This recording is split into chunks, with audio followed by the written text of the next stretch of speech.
So, I've been trying to make this recording, this one you're listening to now, for about 2 months. It's a combination of not knowing how to approach the subject and having a hard time finding a machine to record on and free time to do it at a time in which I feel that I can safely record. I guess I'll leave it at that because there's no need to give further information to people that want to make me feel unsafe. You're all wondering what has happened to me, what happened to the website. Probably some of you have heard some rumors, others just have no clue. And this deserves to be talked about, even though I can't necessarily go into every detail. But I've tried to find a way to just skip over the topic and do a show, come back and do a new show about something else entirely. Really, it's like the world has changed, not only for me, but I believe the world has changed for everybody since we last talked in the last 2 months. The change had begun before that. I didn't notice it as much. So, there's no way that I can just return to all the same topics and the same approach that I was doing before when the world has changed and when I have changed. A new perspective and a new approach does have to be taken to some extent. This may be subtle in some ways. Some of you may not notice it. Can't really be defined, but new paradigm, new approach is required, and some sort of introduction to that and an explanation for how we got here is also necessary. I cannot, like I said, go into every detail. I've tried to avoid talking about this many, many times for long patches of time. I tried to avoid talking about the reason why my website went down 2 months ago in the middle of May, and why I had to close it down so abruptly, and why I haven't been able to respond to emails. I imagine most of you don't see me on Twitter at all, even though I'm there. But from what I can tell, almost nobody is seeing me. My Gmail, which was my main mode of communication through email, and also my portal to many of my other accounts that I had, I do not have access to it at the moment. So if you've been trying to send me something there, realize that I simply cannot see your messages. I don't know if I will ever get my Google account back.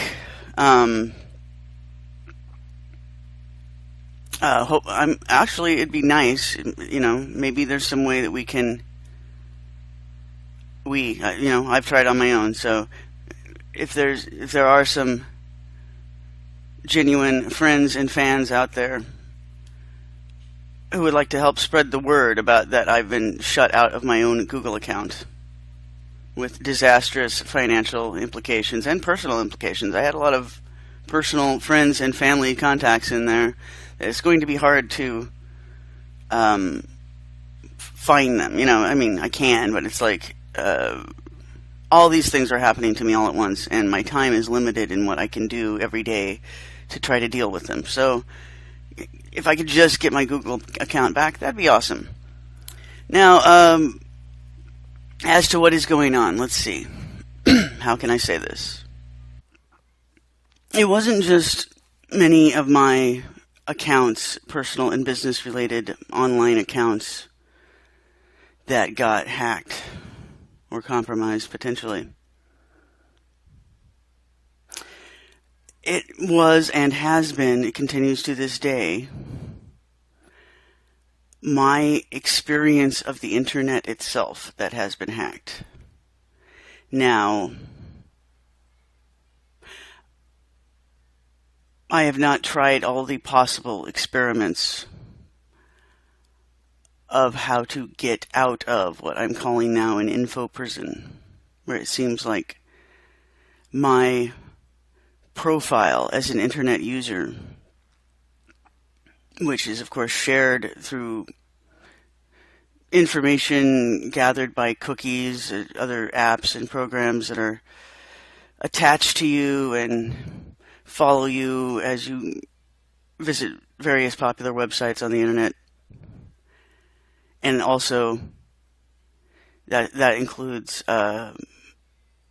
blogs and websites that are, have a narrow audience, but are nonetheless hosted by, unpopular hosts and with popular scripts being run on the websites, such as, of course, WordPress for a platform, for instance.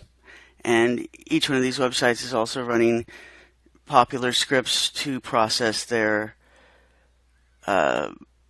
commenting section and memberships, subscribers, the avatars, and online profiles of all of the users of websites, whether they're popular websites or very small ones. They're often still using the same very hackable script and even automatically collecting visitor information. Even these small websites, since they're using popular programs to build their websites, and sometimes popular hosts or larger websites to host them, they're all gathering information on you and tracking you, whether you know it or not. And so if someone wanted to do to you what has been done to me, that is, tag your profile as a user of the internet after having absorbed certain key information about you to know how to identify you, and also to be even able to, when necessary, log in as you to make changes, then it would follow you around no matter where you went, no matter what device you were using. And most, perhaps not all, but most of the websites you would go to, this is what I'm experiencing, your enemy would have the power to serve you a distorted version of that website, or keep you from seeing it if they couldn't do that, or if there was something on there that they didn't want you to see. Now, first of all, who has the capacity to do something on the scale of what I'm talking about, which is, I'm talking about major websites having false material on them generated by the hacker, pasting over your experience of, what you would normally see on that website. We know that they do this with PayPal. We've all probably heard the warnings at some point or another about don't open the fake PayPal emails. They'll take you to a website that looks like PayPal to try to get you to enter personal information. Don't take it.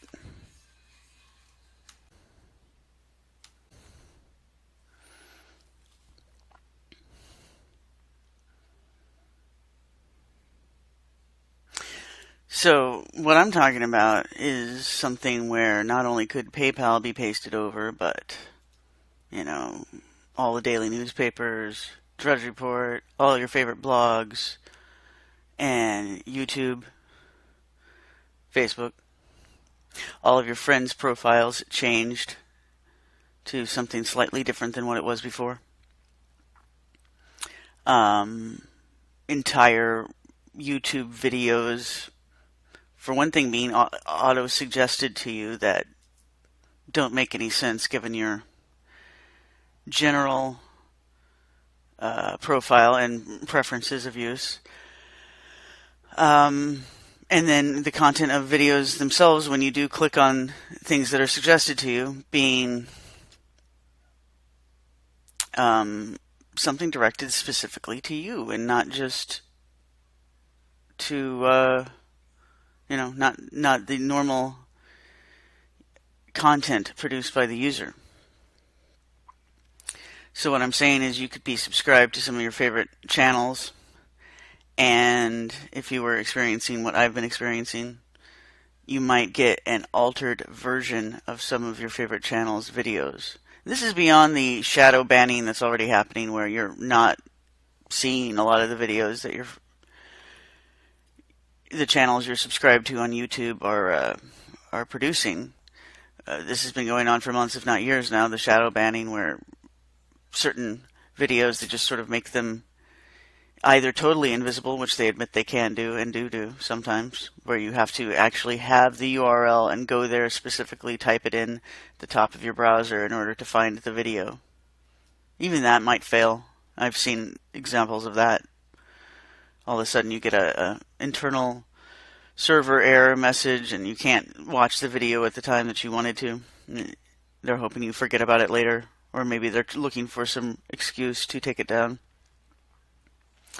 But they prevent most of the views generally by just making it so that it doesn't come up in your algorithms. You know, it's not being suggested to you. You may be subscribed, but you don't get a notification about the new video.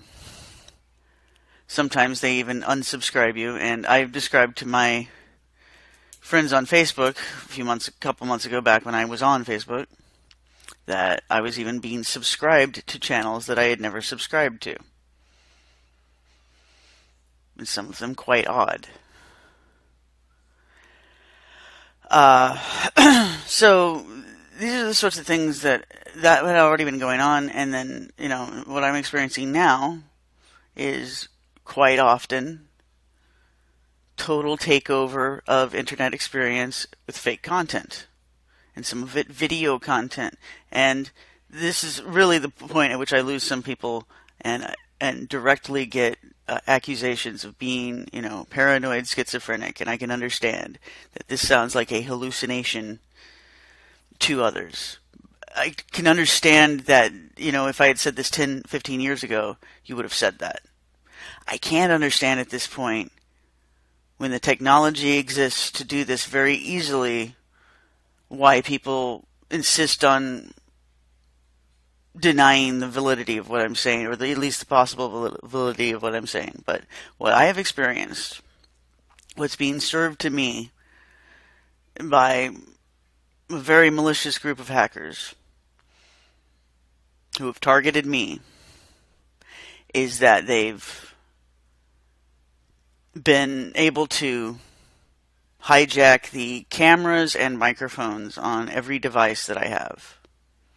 That they've been surveilling me for quite some time, longer than the 2 months that I've been publicly silent here. And that they, you know virtually everything about me, and a lot of the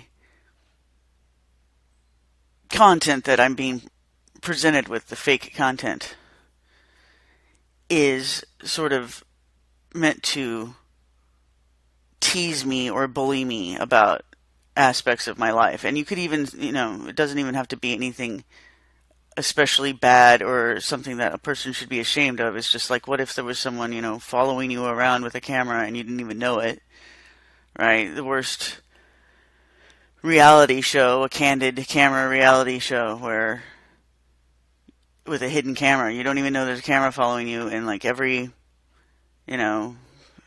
less than graceful movement you make could be parodied and shown back to you, with some sort of insult attached to it, continuously and even up to the minute. In other words, you may be watching a video. I mean, this is the part people find, again, hard to believe. Imagine watching a video, and in the middle of the video, which you presume, of course, was produced before you were watching it, right? Something on YouTube. First of all, not live, right, supposedly. And secondly, produced by people who have no connection to you whatsoever, right? Okay, so you're watching a video, and then in the middle of the video, it sort of talks to you and or the people on it talk to you and reference something that you were just doing.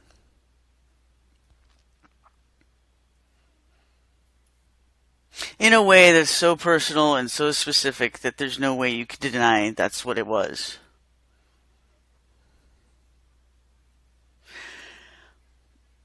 Imagine that coupled with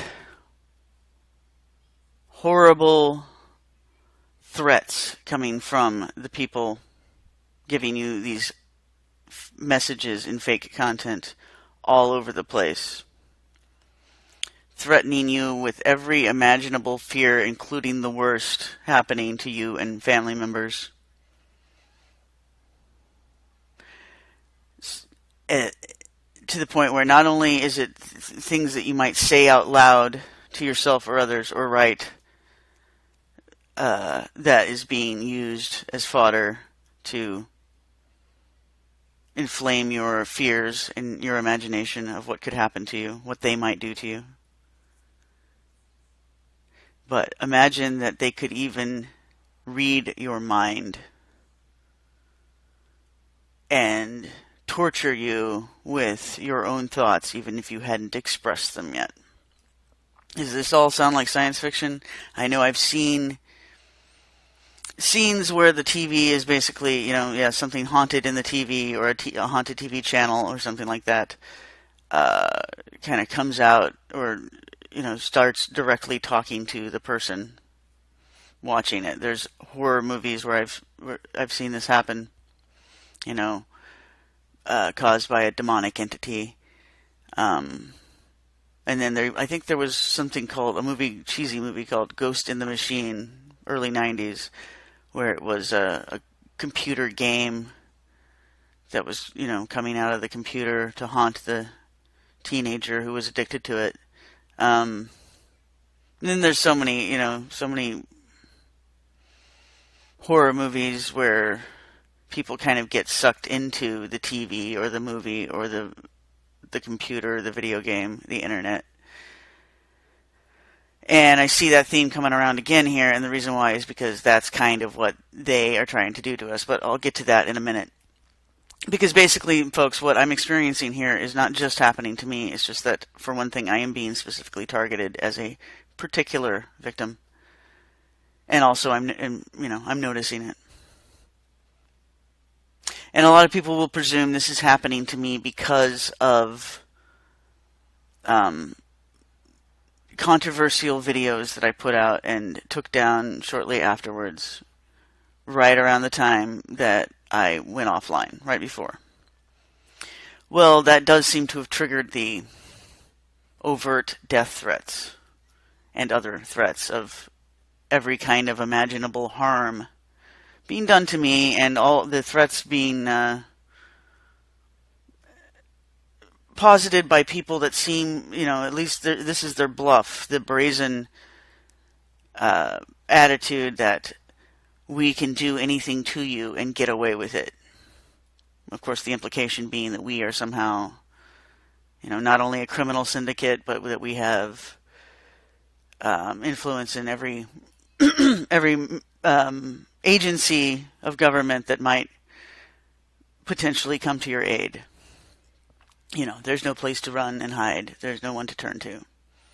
And in fact, it will get worse. The implication is if I were to make any official complaint about it. And then, the implication also being it is at least one of those agencies directly involved in doing this to me.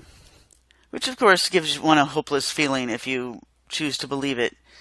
And then it makes it even worse that you don't know if you can believe it or not. You don't know who is doing this to you. You don't know if it's just a few enemies. The average person probably doesn't have enemies like this. But, since I've been a public figure and a journalist, a writer, gone on shows, talked about mostly I would think uncontroversial things. That's the way it seems to me. It's like, okay, well, maybe some religious people have been offended by things that I've said, but, I don't talk about political content very often. But I have talked about secret societies quite a lot, and it might be that the members of certain secret societies don't like what I've said about them. Then there are times, one can't avoid, when I deal with the topics I deal with, there's going to be some crossover occasionally with the headlines, current news, and events of the day, and that often that content has some kind of political implication. And what I mean by that is the stories that we hear as news stories. Well, they always have some kind of spin to them, and then there's usually a counter spin in different types of news commentary media, so that each news story has political implications, whether the people in the news story intended it to or not. If, for instance, if there's a murder, a high-profile murder, someone's going to make a political case out of that, even if it's just has nothing to do with anything, but someone might say, oh, there was a handgun involved, or let's make this a story about the need for gun control, or, if there was a racial difference between the perpetrator and the victim, someone could make a politically charged argument about that, Just for example, right? Everything has some kind of political implication to somebody. And so therefore, even though I do not vote, do not care about political parties, did not vote for the president, and have not made any definitive statements about what I think about the president, and I honestly don't have a definitive feeling about it, because I just feel like I don't know enough to judge what is going on with the president. So even though I have that, what I think is ambivalent and uninvolved attitude, when you're in a politically charged environment where you're almost required, society's demanding that you take a stance one way or another about, in this case, it's a particular political figure, the president. It's funny, too, we're not really even in a big hot war, not a new one. It's weird that during what is considered, I guess, these days, relative peacetime for the United States. Haha, not really. But, one's opinion about the president is the big subject. And it's almost a form of Orwellian thought crime to not have an opinion about the president, much less to support him. Which is so weird. I didn't ever think that the Emmanuel Goldstein figure of our 1984 experience would be the president himself. But that's the case right now. The other thing is that the person that the president defeated, I don't think this is the way society looks at it. It's not like society says, oh, you must support and defend in every conceivable way Hillary Clinton. Society doesn't feel that way about her. They feel more strongly hatred towards Donald Trump. And then there's, of course, a lot of people that do have strong hatred of Hillary Clinton. And I could say that, I've been among them, like I have expressed in the past. My disdain for what I know about her and her husband's approach to seizing power, let's say. Really, that's what it's about. Because there's definitely, it's not like I agree with their agenda either. Their, whatever their policies are that they've been promoting, which is always changing, of course, throughout the years. I don't agree with their policies generally. I don't agree with most politicians' proposed policies generally. All right, so that's not anything special. But I know, the Clintons have a reputation that they seem proud of and not at all ashamed of. Reputation that they get what they want, which is power and money, through intimidation. And that when they get in trouble legally, not only are they not worried about being caught, but they use that as a weapon against colleagues among them who might not want to toe the line anymore. You know, whether they're in danger of being subpoenaed and having to give a truthful answer under oath about what they might know, to maybe just not wanting to play anymore, wanting to retire or go work for someone else, you know? That if they want you to do something and you show resistance, the threat will be unleashed. And the threat often is not only, you know, the hanging potentiality that, you know, they're basically a mafia-connected family, and you know, it's known also a CIA-connected family. Both of them CIA agents in college, and we can assume that one never retires from that.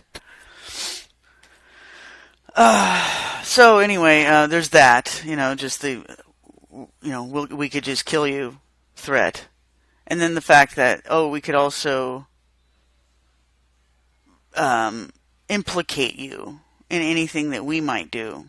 We might be under scrutiny for, being investigated for. And the history of the Clintons is that they, as individuals, end up walking off without any punishment and without any real tarnishing to their reputation, because for some reason the people that like them don't care about this stuff. They find it funny. And so they walk away from what seems like a crime that either one of them or usually both of them are implicated in. And other people around them end up taking the blame for it. So that's a lot of intimidation that can be wielded. And they do. The Clintons do that. Okay? So that really, if you knew that they had targeted you, like they thought you had done them wrong or you were in their way somehow, and they had their evil eye fixed on you, you'd be pretty scared, wouldn't you, if you knew that about them? If you knew their reputation, it would be frightening. I'm going to assume if, you know, a lot of their political enemies that weren't actually, you know, friends and colleagues of theirs formerly, people who are just sort of members of the public that have made comments about them, or members of the media that have made comments about them. You feel like, well, it's legitimate for me to make this comment. It's not like I'm singling out some stranger and making fun of them or saying that they're bad at their job. This is, you know, someone who's running for president and has been in the White House before. How is it not acceptable for us to criticize and even, you know, lampoon these people? Well, it's not that there's a law against it. It's just that the law really doesn't matter to the point where it almost doesn't exist anymore. Which is, funny enough, something I found to be the case in George Orwell's 1984. He makes a comment on it. Let me see if I can find it. Talking about Winston, the main character in 1984. The thing he was about to do was to open a diary. This was not illegal. Nothing was illegal since there were no longer any laws. But if detected, it was reasonably certain that it would be punished by death or at least by 25 years in a forced labor camp. The similarity to Winston's situation and the one that I'm in now is really striking to me, because even though we ostensibly still live in a country with laws, we kind of all know that we don't. You know, that those laws won't be enforced, our rights will not be upheld, and also that we can be essentially in trouble and punished, even executed, by those who do not like what we're saying. And then no one will punish them. So therefore, might is right. Their ability to kill us and get away with it, or intimidate us into silence, is the real law, not whatever's on the books at the moment, which most of us don't even know anymore.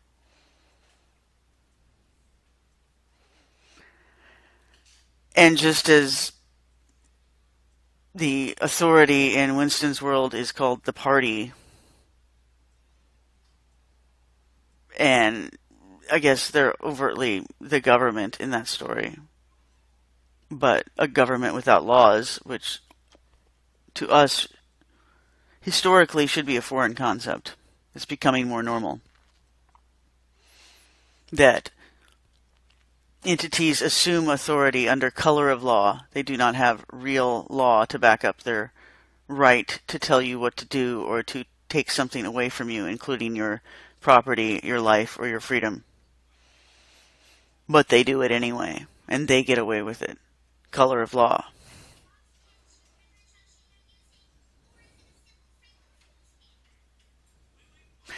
And it's bullies like that,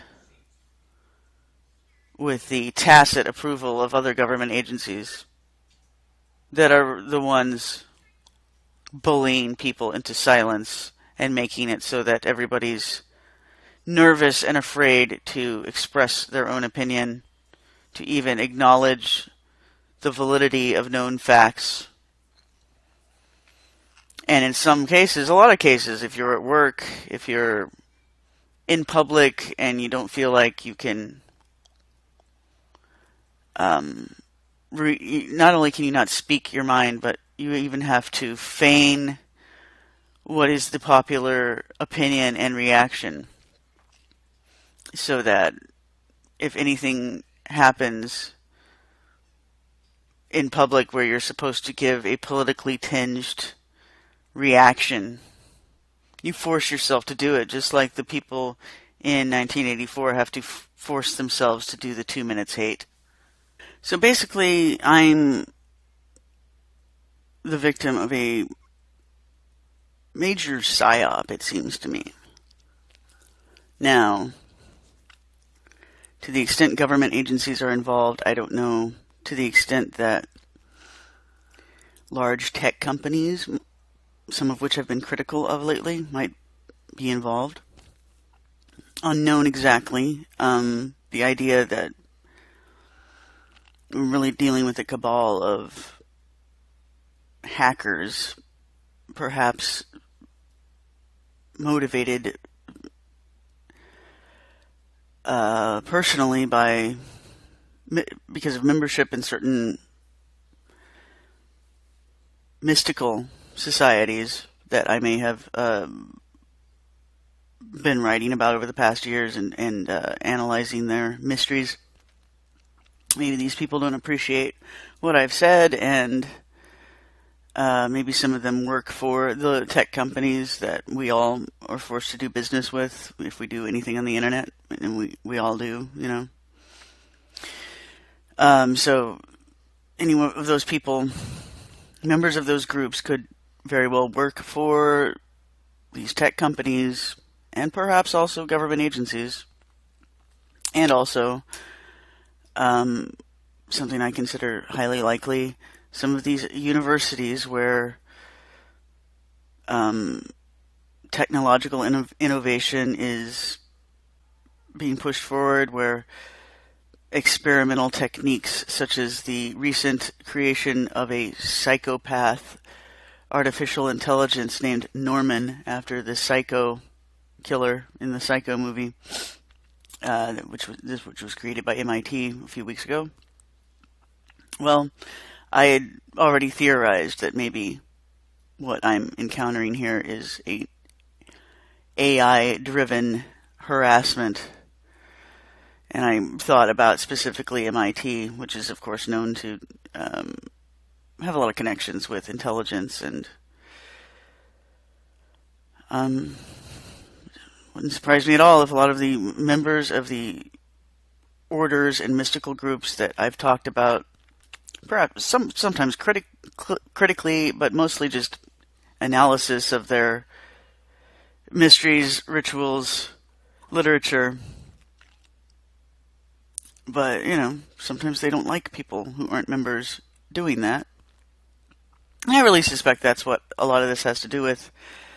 There's also the potentiality of media companies being involved.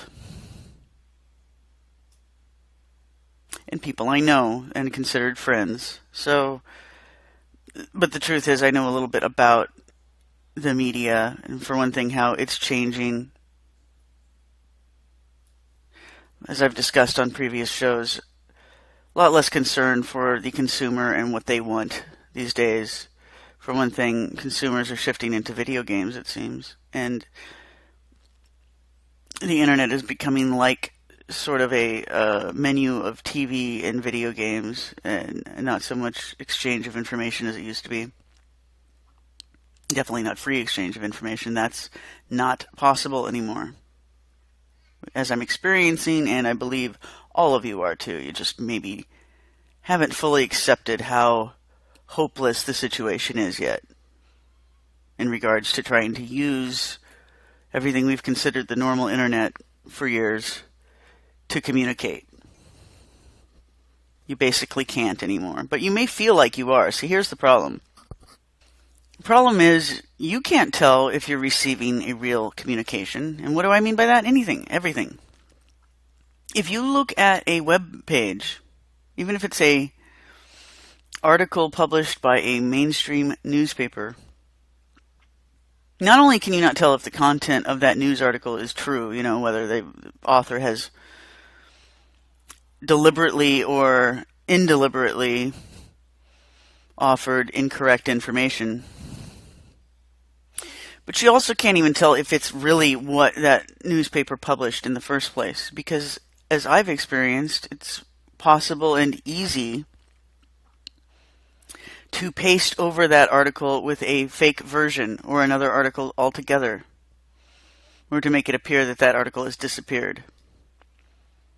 And they could do that to one individual reader based on data and algorithms that tell them that person shouldn't read the real article, or they should, for whatever reason they've decided, the AI running such a program has decided that the target in this instance could be a single individual, could be a whole bunch of individuals on a list, but for whatever reason the targets are chosen that they need to either have a fake version of that article or not see it at all. Well, all that's possible and easy. It's easy, guys. What I'm saying is the whole internet, I feel like, is compromised. The whole internet is hacked. And I'm not just basing that on my personal experiences, but also, of course, when this stuff started happening to me in a noticeable way. I think it had been going on for some time before I noticed it. 2 months ago, around the time that I published the controversial videos and got an immediate backlash, not only from random people, but also people that appeared to be my friends. I thought that I had been friends with them for years. Some of them I knew in real life, had done, media business with them, and they all of a sudden start turning on me and sending me even veiled and not so veiled threats, even murder threats. Of course, I'm hit over the head by what is happening to me, but I also kind of wondered, well, is this perhaps part of a larger pattern, and is this really something that's happening to everyone on a greater or lesser scale, or maybe on a total scale, and we just don't realize, maybe everything considered it a possibility, maybe everything on the internet is being auto-generated by robots, because that's clearly, to me, what I'm looking at most of the time when I'm trying to use the internet now. Is that what we're all looking at? Is that what everything is? Well, I've been studying this, with my own observation for 2 months now, and also tried to, every time I see a news article, I try to reach out in whatever way I can to other people to verify that they're seeing the same thing. And I look at the, newspapers and magazines on the newsstands. I figure that's a verification, if nothing else, that what I saw was an actual news story, not necessarily that it's true, but just, okay, that was reported as a news story, if you can see it in Time magazine on the shelf at the grocery store, right? So I've got a complicated life, and it's not always easy for me to get out. I'd love to just be at the library or one of these large bookstores every morning, looking at every single newspaper, chatting with the public, and getting a broader idea of what the news of the day is, at the very least, even if it's not true. Because we can't verify what's true in the news. But can we even agree about what the news stories are? Or are we all being presented with totally different ones because most of us are getting it from the internet these days? These are the questions I've been pondering for 2 months, as I also struggle with my own accounts being hacked in a very individualized attack on me. And every day I confront a new problem that usually takes hours to disentangle myself from. And I'm losing hope at this point that I'll ever get out of this type of problem. I hope that, I'm working on it. I'm trying to simplify my life, trying to create fewer things that can be broken into and remove vulnerabilities. But, I'm also confronted with the fact that, okay, we're dealing with superhuman intelligence here. If nothing else, the ability to think very fast and consider all sorts of variables, including just all this data that the agencies have been collecting on us over these years, and they just basically store it in vaults, and the vast majority of it isn't reviewed by any human ever. Well, now there's lots of robots that can sort of go back and analyze that stuff, and what everyone thought was just tons and tons of useless data. Some of the whistleblowers were saying, like, oh, what's the guy from the FBI who came out and blew the whistle on saying, every single electronic communication is recorded and stored. And he was saying they just have so much information now, it's getting in the way of actually doing any intelligence analysis and figuring out what threats actually are and solving crimes and whatnot, because you just have too much information, he said. Well, that was 10 years ago or so. So the changes that have taken place since then, William Bradley, is that his name? They've got robots now that probably could go back and analyze a lot of the backtracked stuff, as well as analyzing all the new stuff. They look at the new stuff, and then they can sort of correlate it automatically with things that are in the storage vaults, right? I'll betcha. Because, when I told you that the AI interface, the hacker interface that I'm dealing with, seems to read your mind. Well, this is all technology that exists, and you get news reports on a daily basis about the advancement of it. And I told you months ago that Facebook came out in a news story that they have a secret building 8. I mean, it's not secret that it exists, and obviously the news story makes it not secret at all, but it's supposed to be hush-hush, top secret, sort of within the company. Not everybody is allowed to talk about what happens there, but what it is, they're building an AI, or have built an AI, as far as I can tell, that can read your mind. And it's not only taking all of the data about you that Facebook has already collected over the years, which gives them the ability to predict a lot of things about how you think, but also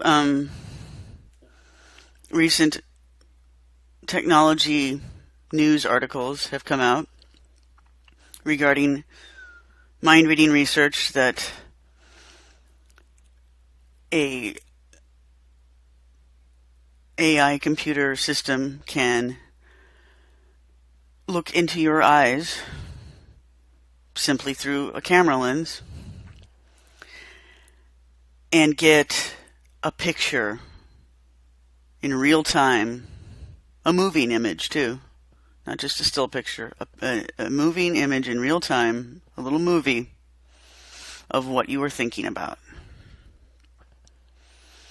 Now, I assume that, like, the way my consciousness seems to be, and most people's, I would assume, both in waking life and in dreams, one thing sort of fades into another. It's not nearly as concrete as the observable reality when you're looking at something outside yourself. But the mental images that go through your mind are a combination of the things that you're seeing with your eyes and the thoughts that you're thinking. But they can make a little movie out of that now.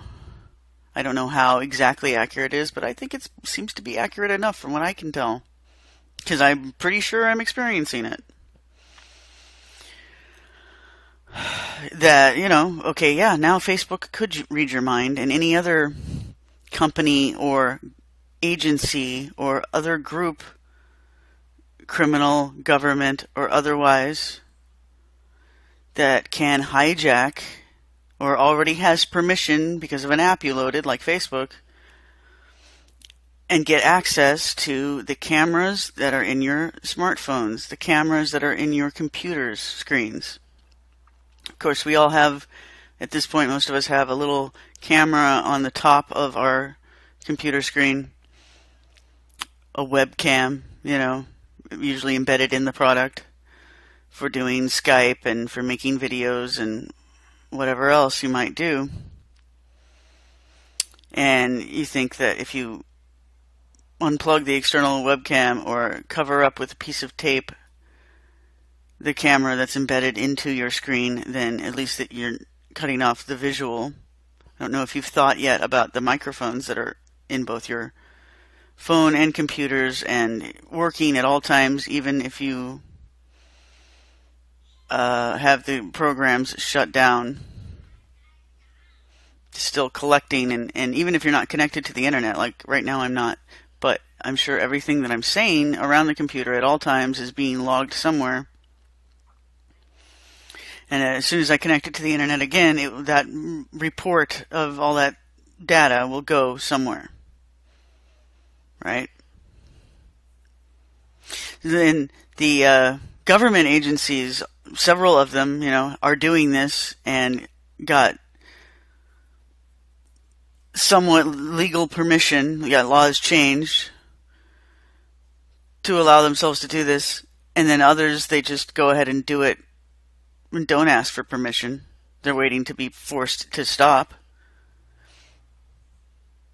But they built all these tools. They forced the technology companies to build the back doors to allow these tools to be in there, to collect all this data on you. And guess what? That stuff got leaked. So now everybody, not just governments, can do it to you using the same tools. So yeah, the only thing that's going on here is really the average person, like me, is behind on all these technologies. And when we hear about them, we just sort of take it in stride, and we don't really have time. And we're so overwhelmed with burdens that we don't have time really to take it all in. And even when you do start to think about it, it's overwhelming, isn't it? It's painful. And so we try to ignore it. Except for me now, I've been forced to confront what this means, because it's just like in 1984, where you have, and I'm going to quote here, telescreens everywhere that cannot be turned off. The voice came from an oblong metal plaque like a dulled mirror which formed part of the surface of the right-hand wall. Winston turned a switch and the voice sank somewhat, though the words were still distinguishable. The instrument, the telescreen it was called, could be dimmed, but there was no way of shutting it off completely. The telescreen received and transmitted simultaneously. Any sound that Winston made above the level of a very low whisper would be picked up by it. Moreover, as long as he remained within the field of vision which the metal plaque commanded, he could be seen as well as heard. There was, of course, no way of knowing if you were being watched at any given moment. How often or on what system the thought police plugged in on any individual wire was guesswork. It was even conceivable that they watched everybody all the time, but at any rate, they could plug into your wire whenever they wanted to. You had to did live from habit that became instinct, in the assumption that every sound you made was overheard, and except in darkness, every movement scrutinized. A little later on in the book it describes Winston as having set his features into that expression of quiet optimism which it was advisable to wear when facing the telescreen. Okay, so yeah, it's living in a prison. No matter where you go, I mean, you're allowed to walk about in the world, supposedly. But everywhere you go, you're on TV, you know? You're part of the show. Everything you do is seen and heard. And potentially, the potential gets greater every day because it becomes cheaper and easier for people to do this to other people. Potentially, everything you're doing is actually being monitored in real time. And if you get on the radar, you become a target to some group or entity that has access to this type of technology and can hack your internet and watch all of the devices that you're in front of most of the time and be watching and listening to you basically all the time. And then even if you're away, if you go on the internet at your job, every time you're going anywhere, that the hacker that has hacked your internet profile can watch what you're doing, at least on those websites there. So you're always in their little prison, their little info prison, whether they are connected to the government or not. And in my case, I can't prove it either way. And it doesn't even really matter because, it does matter. I'm sure if I could determine it, it would matter, but I can't. But they have the same kind of menacing power, in which you have to take their threats seriously, and whether it's reasonable what they're demanding you to do or not, you have to consider complying. And then in my case, also, just like with the thought police of Winston's time, it's not entirely clear what these people want me to do, whether what they want me to shut up about and what they want me to continue talking about, what attitude they think I should take upon each and every subject. But I am getting real-time criticized by these AI bots that I am now interacting with every time I go on the internet. And it's almost like, at this point, I'm just thinking it's pure torture. It's not like there's any way that I'm ever going to get them to stop bullying me by abstaining from certain subjects or even retiring altogether, which is what I was planning on doing for early on in this last 2 months here, to get away from these threats and this manipulation. It's not entirely clear, if these people are from the government, then it's not entirely clear what are the approved thoughts. If they're not from the government, I suspect, that they still... I don't even know that they have these political beliefs that they seem to be trying to force on others. But basically I'm being bullied with criticism and, harassment, jokes, and threats, all frequently with this tinge of implying that I'm a political thought criminal that it's all stuff that Antifa might say to one of their targets, or, and then when it's not that, it's something that the Hillary Clinton machine would say to one of their targets. But, it would all be simple, and we could really blame it on them if that was the only type of message I'm getting, but I'm getting others as well, so that I've, left guessing what the motivations are of the people running these robots that I'm interacting with. And then, of course, there's the implication that, especially early on when this started, many psyops, many different proposed answers were suggested to me by the robots themselves, by the hackers interfacing my internet, where they're trying to suggest that I'm in a completely fake world, and, I'm either in the Matrix or on the floating spaceship city that's portrayed in Dark City, which, if you recall, is populated by dead bodies of humans and then these aliens that are doing experiments on them every day, reanimating them and putting different souls into them. This is the sort of thing that has been suggested to me numerous times. Also, the idea of, the singularity already happened, and therefore you're in a false world controlled entirely by robots, and you're the only person in your, again, the Matrix, because you're the only person in your little simulation. It's only your consciousness. Everyone else you're interacting with are, just characters in the game. All these things I refuse to believe. Another one, CERN did something, and then they, basically blasted reality open, and now that's why I'm confronting so many obviously fake stories every day, is just because reality is changing constantly, so it's like Mandela effect, mega dose of Mandela every day. But I can tell that's not true. I can tell that that's just a psyop.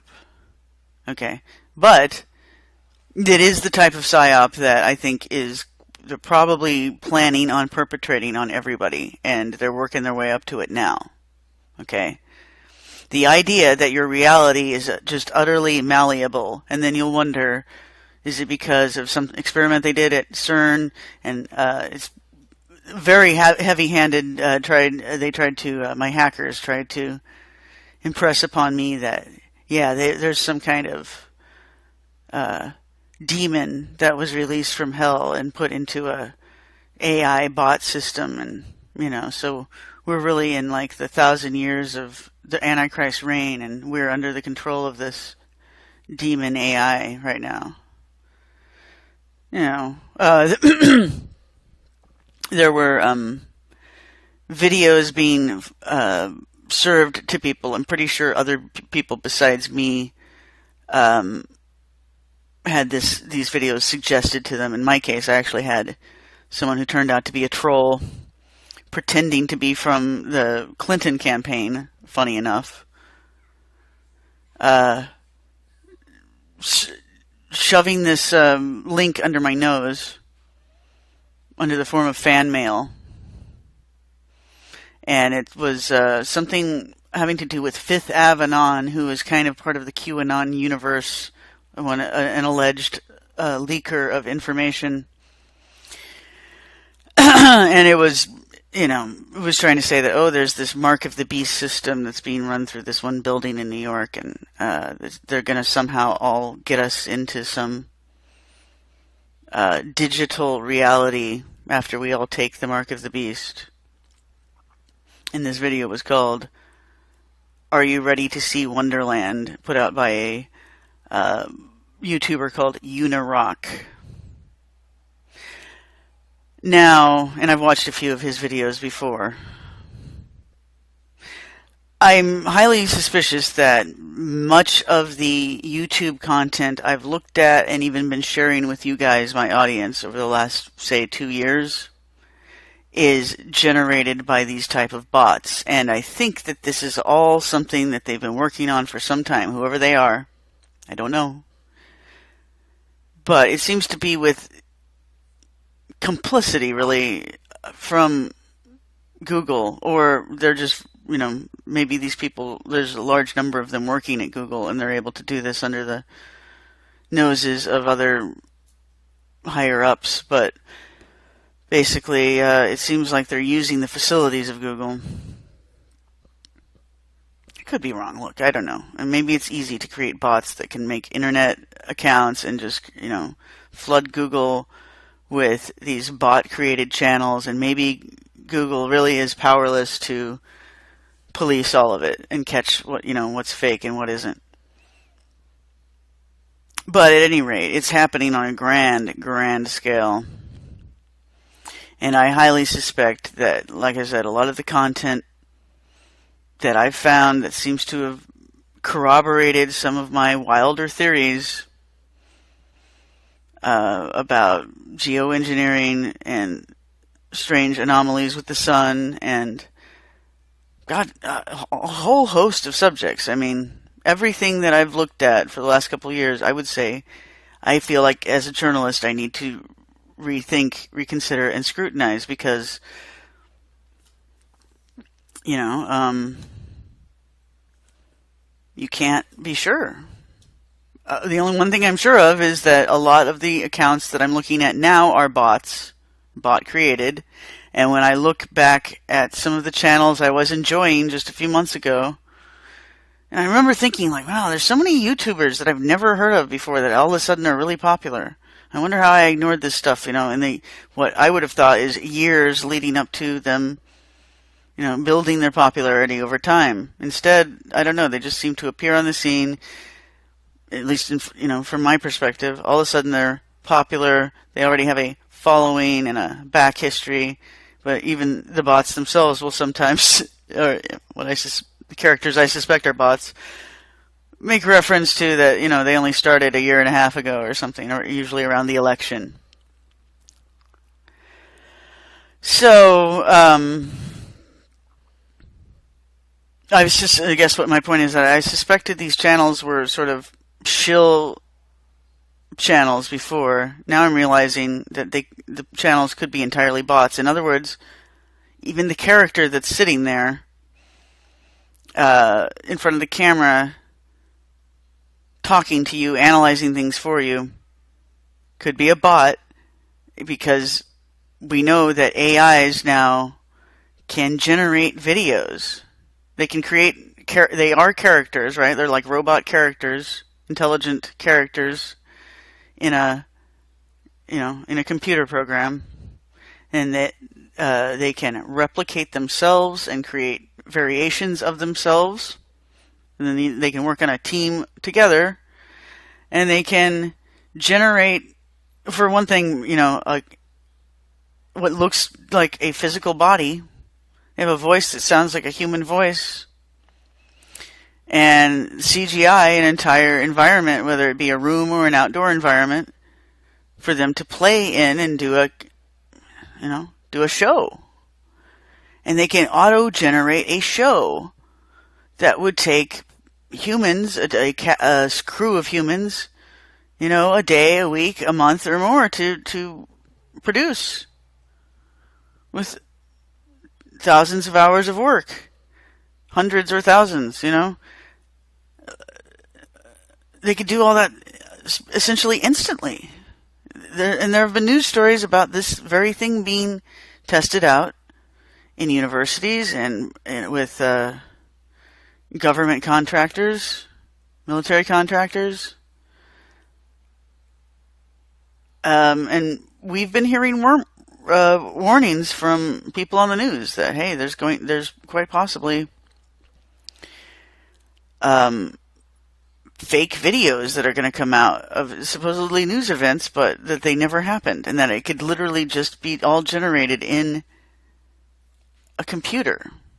And you could implicate real people, famous people, or not so famous people, even, as long as you know what they look like and you have their voice print, sample of them talking. The AIs can generate a voice that is almost identical to, and it was really the difference is imperceptible to most humans. They can make a fake version of your voice or mine or anybody's. And then they can make a video person, a CGI person, act out scenes that looks exactly like you. Or they could just create a totally different character of a person that never existed and have a news story about them. And because we're all being bombarded by so much conflicting information all the time, most of these stories will come out and no one, some people might express incredulity, but no one will ever figure out the truth or be able to prove it. And even if they did, they wouldn't be able to get the message out. Because what I'm telling you is that it's very easy for these bot programs to stop the message from getting out. They can intercept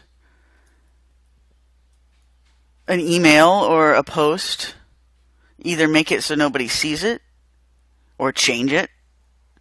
And you wouldn't even know. They could change a post or an email that you sent, you put up, and you might just see your original version from your end. And you wouldn't know that actually someone has intercepted it and rewritten it to be offensive or just say something you never would say. And you don't know why all of a sudden your friends hate you and are unfriending you. You don't know why all of a sudden you just lost half your audience. You don't know why you're getting death threats now from people that you thought were your friends. Well, the death threats may be fake. The thing that offended your friends may have been generated and attributed to you and fake. Most people don't believe it when these celebrities say that their Twitter got hacked and they, something societally not approved was said, and then they all get attacked viciously by the public until they run away or apologize. I believe it. I totally believe it. And I think that this tactic of putting someone in an info prison and then basically feeding back to them either things that they themselves thought of, things they would be interested in without any other counterbalance of things that they might not believe or things they might not be interested in.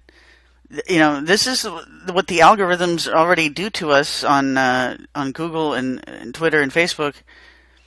But imagine if there was no way out of it. And it's becoming increasingly hard for the average person to get out of it. Me, I'm in a prison. I cannot get out of that. It's either stuff like that, to an exaggerated degree, where now I can tell I'm looking at fake stuff that's kind of pretending to be what I want to see, but is over the top, too extreme, too good, too much of what I was looking for to even be true, And then, but even worse, and the other stuff I get is threats based on my worst fears and almost teasingly made promises and carrots dangled of safety and other things that I might want, but no, I could never have, dangled at me. My hopes and my fears presented to me all the time. And never being able to tell, most of the time I can tell that I cannot get a message out. Other party is not going to receive it in an undistorted way. I'm quite certain that a lot of the messages I've received from so-called friends and things that I saw on their profiles written and posted recently are fake. The person didn't post it. It's just there to menace me, to make me not trust that person, or to give me a false impression of what other people are saying.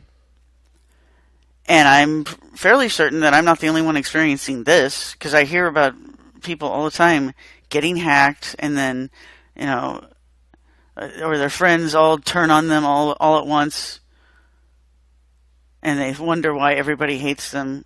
we've heard news stories about teenagers and young adults and even some other people committing suicide after it's getting attacked online, even by so-called friends. And it could very well be that this is the type of tactic being used on them. It is what I referred to as a digital and an AI-run version of a hypnotic technique for unsettling people and gaining control over them, known as the mirror technique, where you feed back to them every gesture, every sound, and every thought or idea that they express. Everything that they do, every movement that they make, you somehow mirror it and mimic it.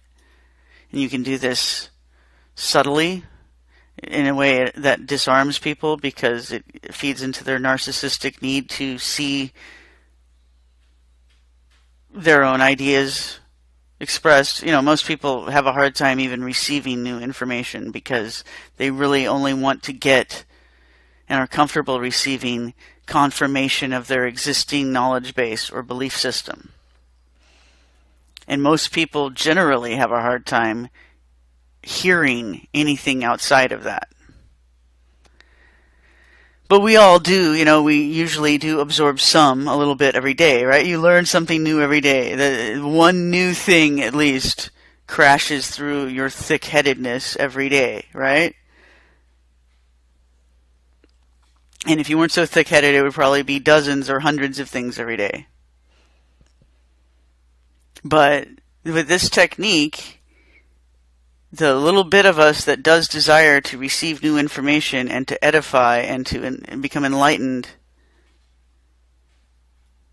and we need that. We need that for survival too, okay? But with this technique, you get cut off from that. You can't learn anything new. You can't express anything and have a genuine reaction from the other person. You're not even really interacting with the other person most of the time. I'm even sure that several of my phone conversations, not long ones I don't think, but certainly short ones that I've had with certain people, I think I'm just talking to a generated voice. And several of the phone calls I make to companies where I need to talk to them about my account, I can tell by changes in the authentication process and just the weird things that are being said that I'm not talking to the real company. So phone numbers are being rerouted to the phones of my attackers. I think sometimes I'm talking to humans who are pretending to be something they're not, and sometimes I'm talking to bots. And even people that I know, that I'm friends with, I think I've interacted with bots pretending to be them a few times now recently. Evidence for this is that when you meet the person in person, they'll have a complete opposite recollection of a conversation or something that happened between you two. Now, we know this stuff, misremembering things happens sometimes. In this case, in these cases that I'm talking about here, I don't think that's a legitimate argument. There's no way. It's more like either the person is lying to me, some friend of mine that I've trusted for years, that I know in person, and they would just be maliciously playing a game, which just doesn't make any sense with the people I'm talking about. Or the conversations actually were between me and a robot. And then there's people who claim that I have called them or sent them messages that I know were not sent, were not calls that did not take place involving me. So we're talking about, again, yeah, phone numbers being hijacked, voices being faked, emails being faked, Facebook profiles, Twitter profiles being hijacked and faked. I know it's happening to me, and I see lots of evidence that it's happening to other people. I can go over some headlines here, which I'll do in a bit, that kind of corroborate what I'm talking about when I say I think the entire internet is compromised. and that everybody is experiencing this to a greater or lesser degree. And it is breaking down our ability to analyze and understand reality at all, and our ability to communicate at all. And this is the sort of thing that makes what is happening in 1984 possible. He talks about Winston, the main character, is working in the Ministry of Truth, where he's generating false news reports and editing news reports from the past to make them consistent with the new lies that are coming out every single day. And one of the things he says is that the lottery in their world is fake. The lottery, which is what he says, the proles is one of their main entertainments and sources of their hope in their life. The only hope they have is to win the lottery. How many people do you know that are like that? Okay. Winston had nothing to do with running of the lottery, which was managed by the Ministry of Plenty, but he was aware, indeed everyone in the party was aware, that the prizes were largely imaginary. Only small sums were actually paid out, the winners of the big prizes being non-existent persons. In the absence of any real intercommunication between one part of Oceania and another, this was not difficult to arrange. So yeah, they have no internet in this story. He wouldn't have thought of that. But, you know, because we do have internet, and because really our phone calls are being routed through computer systems connected to the internet, that everything really is the internet now. All communications, even your radio and your TV. Radio, I know a lot of radio stations are running through a Google system. And of course on your phone, if you have an Android, that's a Google product, Google operating system that you're using.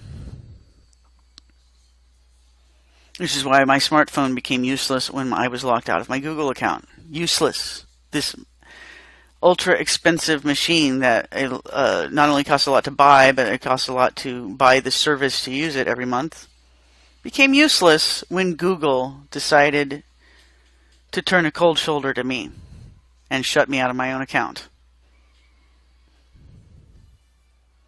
So think about that. Well, they didn't have that in Orwell's 1984. I don't know if there's any telephone usage in this story. I'm rereading it now. I've read it probably, twice in my life, mostly when I was younger. Rereading it now because it just seems so relevant to what I'm experiencing and what I believe others are experiencing. But yeah, the news stories that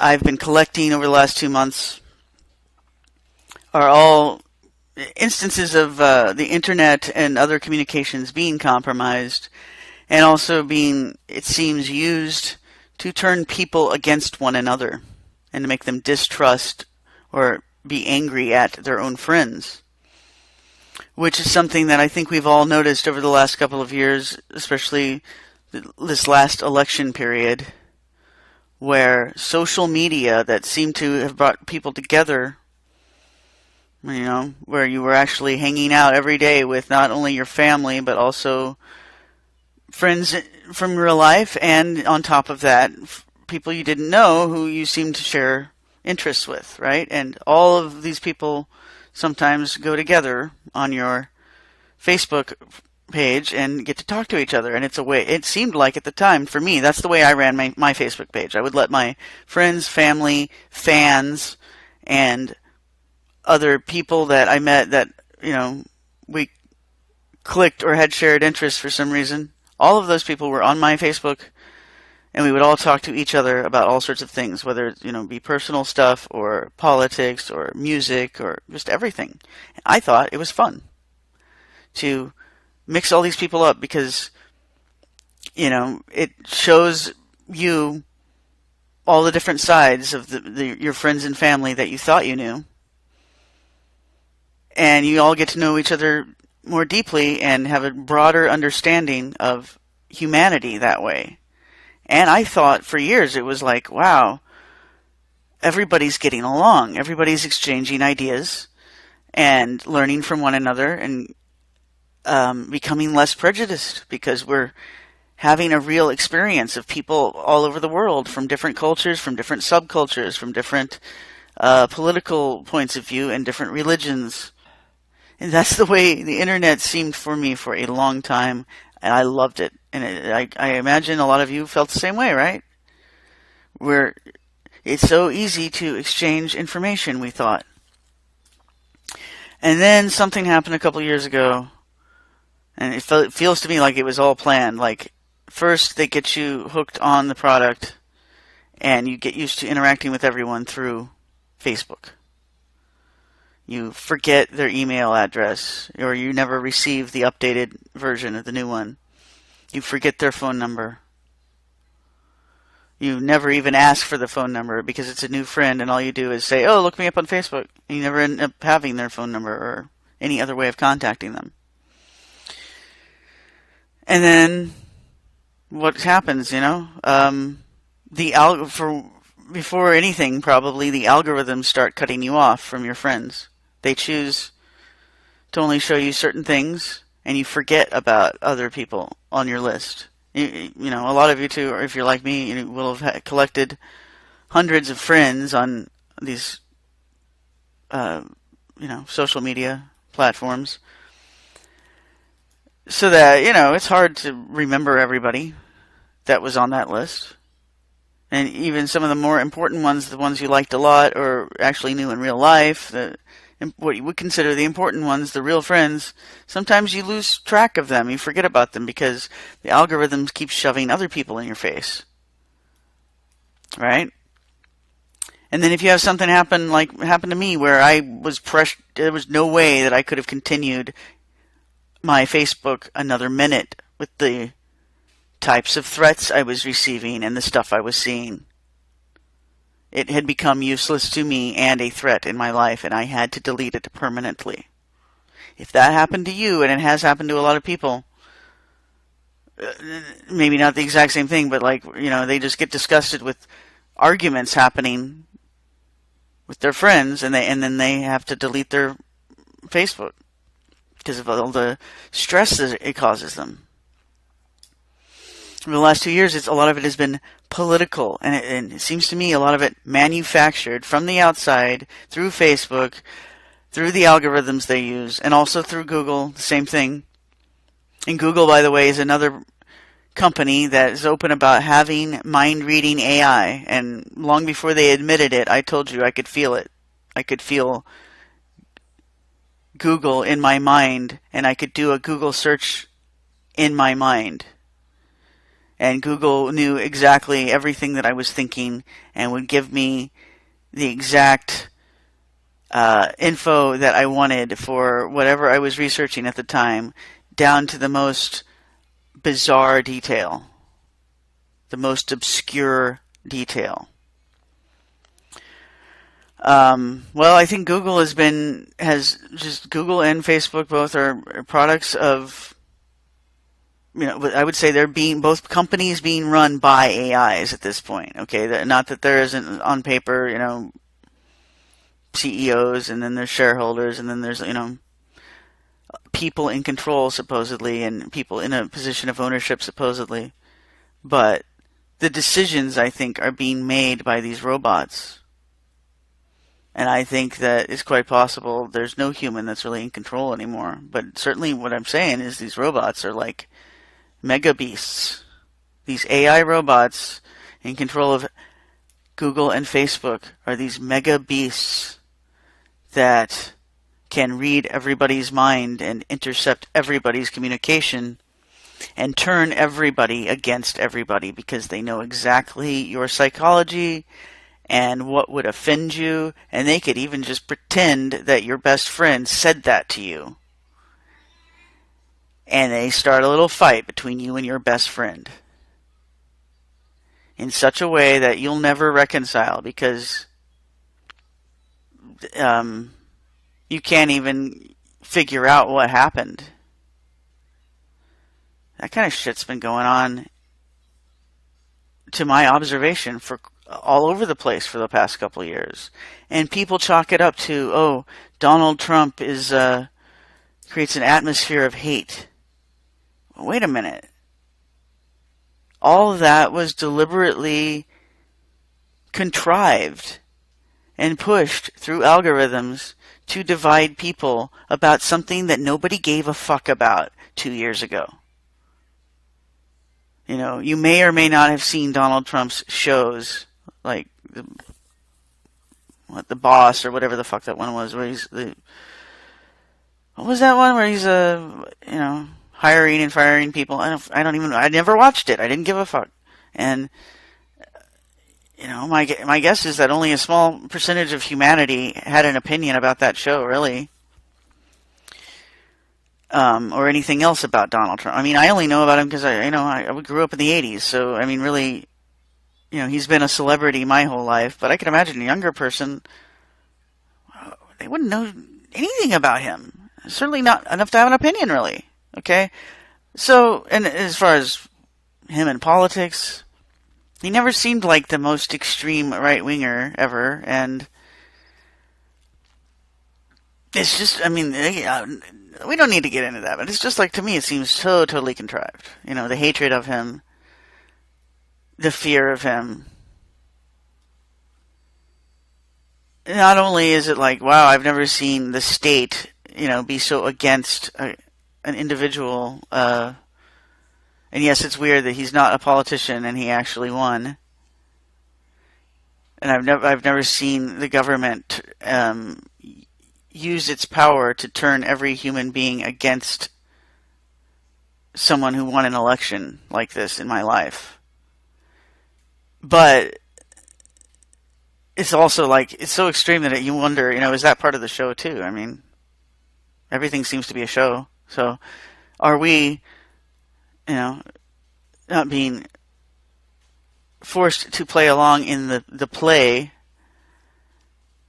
where we pretend to fight each other over our opinion about this person who, was shoved in front of us, like Emmanuel Goldstein in 1984, and just made, the object of hatred.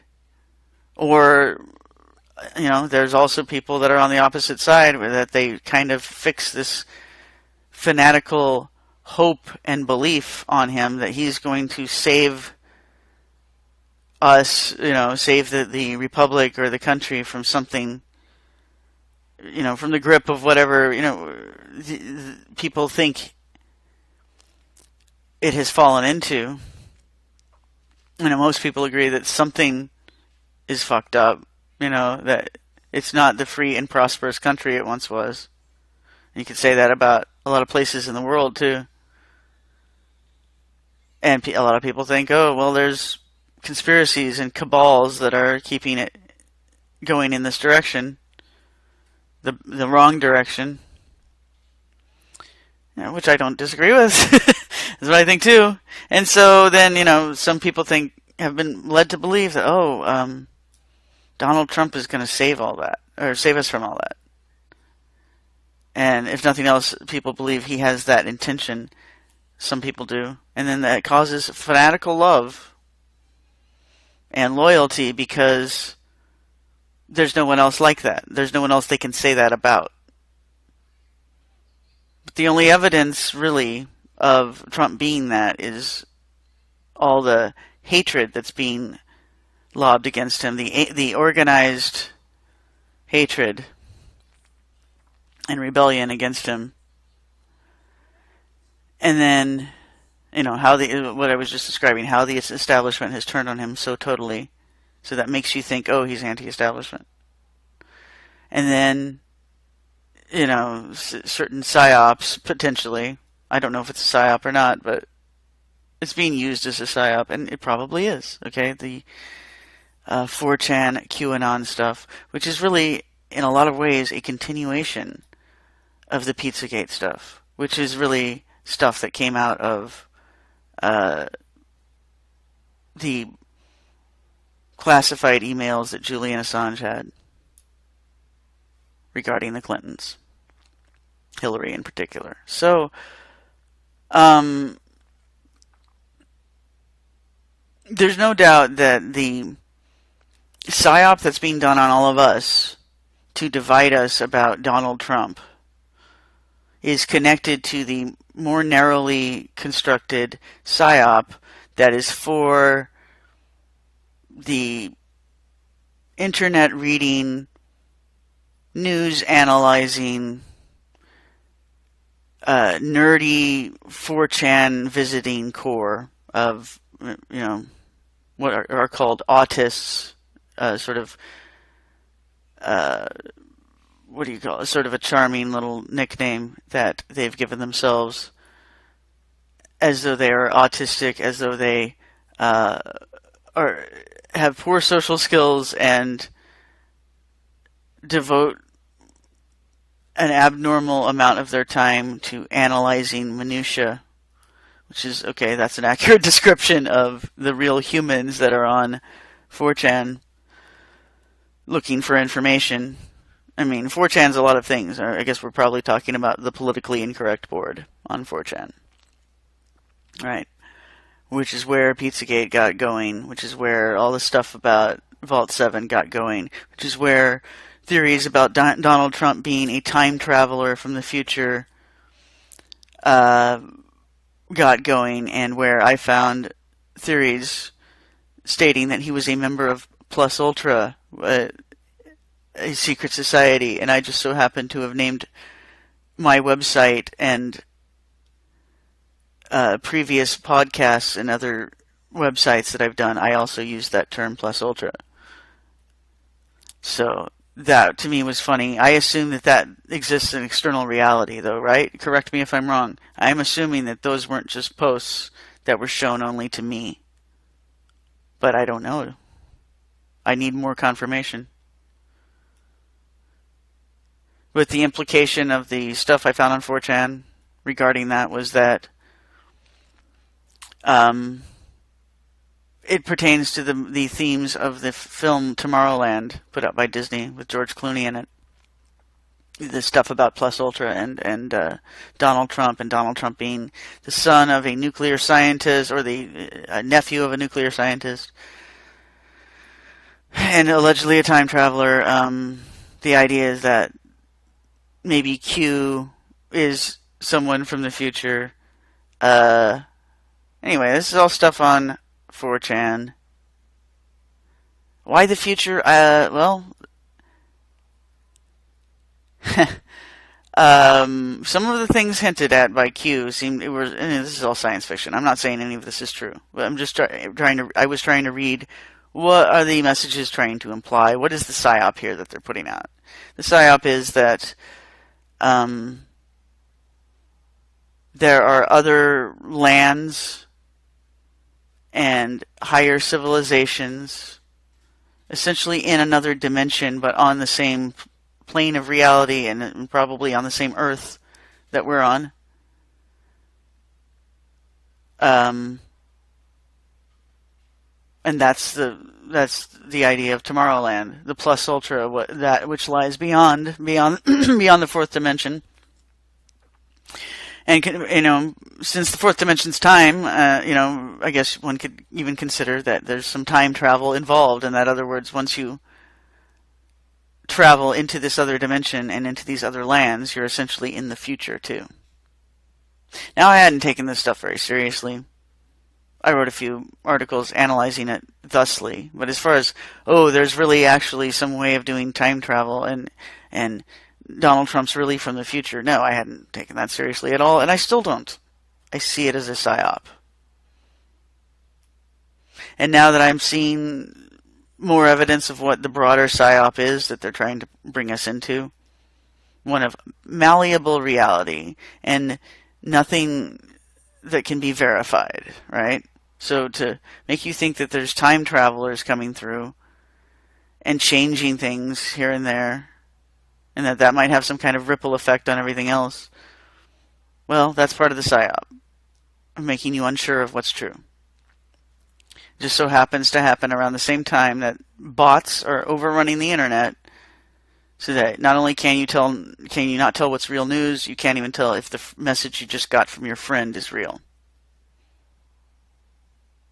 But, whether it's real or not, it just kind of seems like all your friends disagree with you, and they even disagree about basic statements of what used to be accepted reality. Look, we all got pushed into arguing about things that used to be, no one was arguing about. In my case, I got down into rabbit holes having to do with flat Earth and history being corrupt and fake. And not all of this, I purchased books, so there was printed books having to do with these subjects. It's beyond just internet bots, because both of those subjects are, there's a broad movement afoot to put forward both of those ideas, that we've been lied to about the shape of the planet and universe, or of Earth and universe. And then there's the idea that, we've been lied to about all the basics of history. Not only do we not know what year it is, but maybe everything that we thought of as ancient history is fake. Well, I've told you guys all about those ideas and the people that are promoting them. I intended on telling you a lot more, especially about the fake history stuff. That's what I was getting into more and more around the time that this info prison came down around me. And then I realized, hey, well, maybe it's a good thing in that maybe I should analyze the so-called information that I'm getting more before I present it to you guys as a possibility. Now, I used to not worry about that stuff because I thought, well, I'm talking about obscure and strange and even extreme ideas in terms of extreme revisionism, right, of history and science orthodoxy. But it's okay because it's, in the spirit, I would assume that everyone else looks at it in the spirit of, just philosophical inquiry and taking our ideas down to their roots and analyzing them as plainly as possible.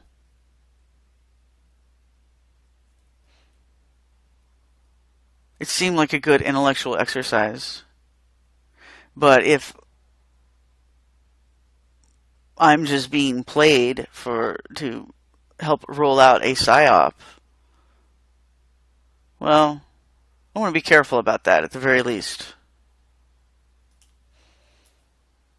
And if the psyop is what it's looking like to me, which is just break down the communication between everybody, and as part of that breakdown, our basic understanding of what we thought were established facts. It makes it hard to communicate, not just through email. It makes it hard to even talk. You've seen recently politicians and other famous people starting to occasionally freeze up on camera or start to slur, start to look like they're kind of semi-losing consciousness. They forget what they're saying. They blank out. Pelosi's been doing that a lot lately. The president was known to have done that a few times recently, or at least a few months ago. And QAnon told 4chan that was because, or I don't know if it was on 4chan or now he's been chased on to other different platforms, but he was telling the public that there were devices placed in the White House that are basically sonic weapons, silent sonic weapons, putting out wavelengths of imperceptible sound where you wouldn't necessarily hear it, but it would have an effect on your brain and do that to you, make it so you couldn't remember what you were saying. You start slurring. Well, I've recently come across information showing me that, that type of technology not only exists and is within the hands of several government agencies and military intelligence operating domestically, some of them, and that there are individuals that that are being targeted for whatever reason. Sometimes it seems just experimental, perhaps random. People that claim that they are victims of gang stalking and electronic gang stalking. A lot of times there'll be some human interaction, one-on-one interaction involved with their stalking, but it's mostly through telephone, internet, and things like that. I've never paid much attention to that subject because it was one of those subjects where usually these people, you can't tell why they would have been targeted in such a way, and it's hard to determine what if their story is true. So I understand that's probably the way a lot of people are reacting to my story now, because that's essentially what is happening to me. But anyway, I've seen videos recently, news videos that seem to be real. Again, it's hard to tell, but they are about victims of gang stalking experiencing this same kind of thing where a signal comes through the phone, or even is just some kind of beam is targeted on their home, wherever they happen to be, and all of a sudden they stop being able to speak. They forget how to talk. And they start slurring and making no sense, and then sometimes getting into arguments with those around them because of that. Saw a news story about this happening to some people in, I think, Brazil, in one particular office building. And it was happening to everybody in the office building. And the news story was saying, okay, maybe it was an experiment of this particular military technology, a sonic weapon that makes people forget what they're doing and forget how to talk.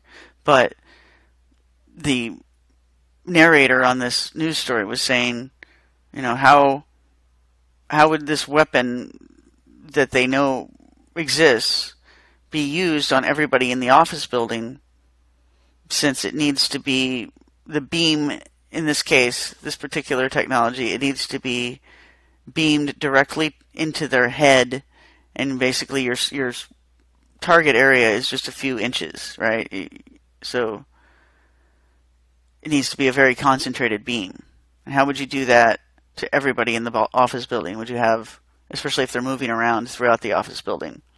Well, it's pretty easy to me, because you're not beaming it through, some external ray gun or something. You're beaming it through everybody's smartphones, which everybody in that office building would have on their body, probably out and connected to their head at at least half of the moments of the day.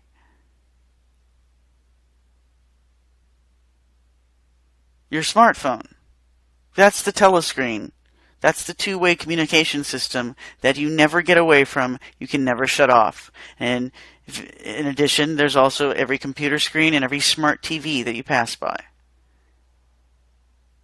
That's how everything, every imaginable psychological weapon in the arsenal of CIA, FBI, and every military can be utilized through those technologies.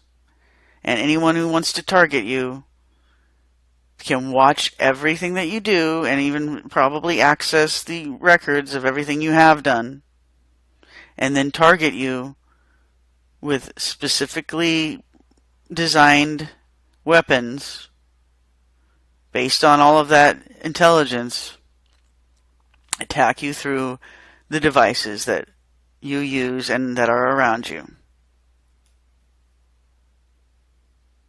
Not only to mess up, your communications, but even temporarily render you unable to speak.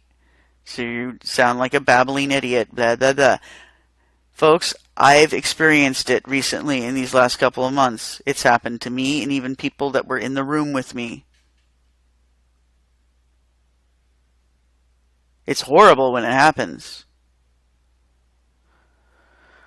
They can also do certain things to your body. It was in the same news report, where the same type of sonic weapons can be utilized to do things to your body that would cause temporary discomfort, but very impactful discomfort, which intercepts your day and interrupts what you're doing, whatever and throws you off balance, and is another form of harassment and torture. So anyway, yes, I'm aware that what I'm reporting here is similar to what's considered the classic symptoms of gang stalking, of so-called targeted individuals, and I know that people feel that they've been targeted for a variety of different reasons, so it could be anything. And I guess here I am joining the ranks in a way. I'm hoping that it's not going to be a lifelong affair, but who knows? I have no way of anticipating what form this will take in the future and how much longer it's going to go on, or if it'll ever stop. This is also similar to what was reported by a lot of the people who were either observers of extraterrestrial phenomenon or researchers into the subject of that and of UFOs, when they received visitations from the Men in Black, or strange phone calls that got that have been associated with the phenomenon of the Men in Black.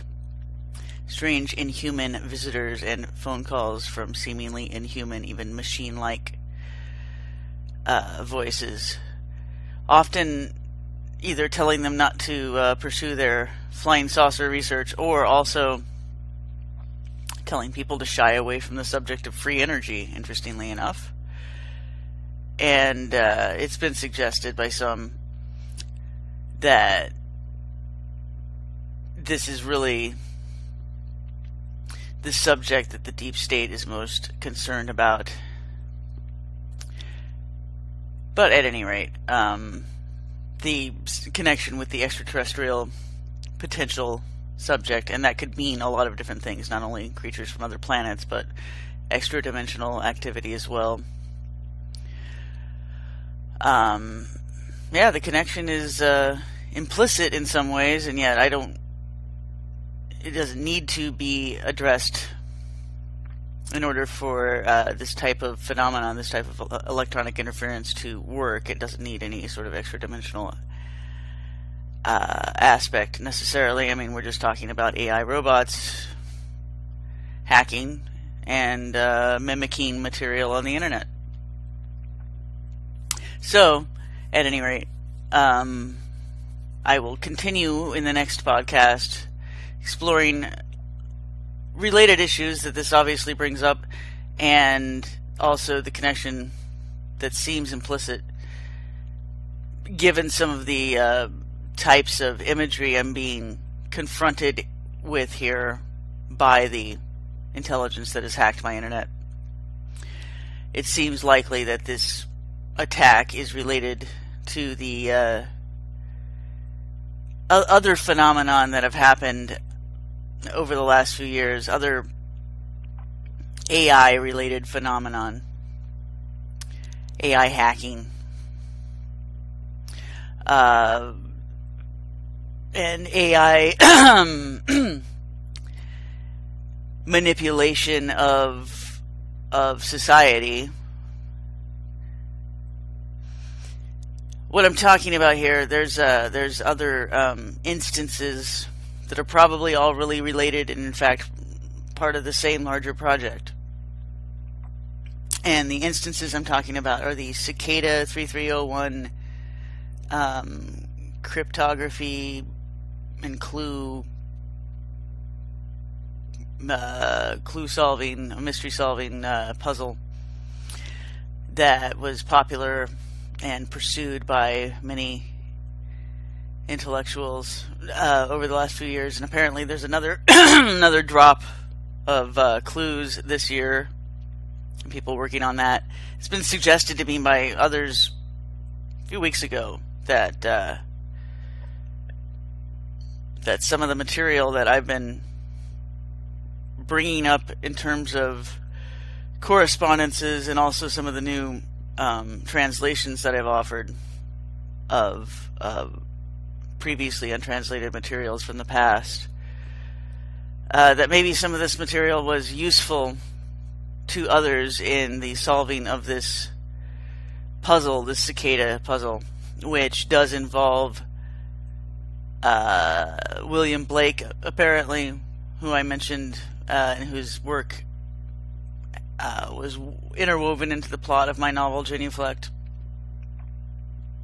And also the clues in the past have pertained to the works of Aleister Crowley, and again the Thelemic Brotherhood has their mysteries have been explored in my work, both my nonfiction and my fiction work. And I've really kind of been wondering if one of these numerous groups, or a subset within one of those groups, is targeting me because of that, because of my work involving the subject of, the works of Aleister Crowley and those inspired by him. At any rate, the reason why I would think that is that I know that there's cicada, that psyop or whatever it was, or recruiting effort. That's what most people think it was, an effort to recruit spies and cryptographers into this hacker group, which is sort of related to the anonymous group or concept. I don't even know. Is it a group? Is it a concept? I don't know what it is. But apparently there was an anonymous